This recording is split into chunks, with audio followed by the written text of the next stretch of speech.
এই পৃথিবীতে প্রথম নাফরমানি আল্লাহর জমিনের মধ্যে নারীকে নিয়ে। কাকে নিয়ে? মানুষের প্রথম নাফরমানি নারীকে নিয়ে, নারীকে নিয়ে।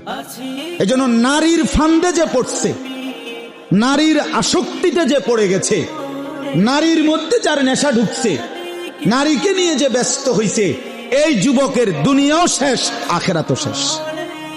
তোর শরীরও শেষ, যৌবনও শেষ, রাতও শেষ, হাতও শেষ, দেহও শেষ, যৌবনের ক্ষমতাও শেষ, আখেরাতও শেষ।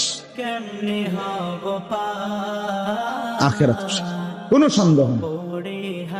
যে সন্তান, যেই যুবক সারা রাত উলঙ্গ ছবি দেখে, নর্তকীর নাচ দেখে, জেনা ব্যভিচারের দৃশ্য দেখে, যেখানেই নারী সেখানে পিছনে ঘোরে, ভিন কোনো মেয়ের সাথে প্রেমে পড়ে, নারী ছাড়া তার জীবনে স্বপ্ন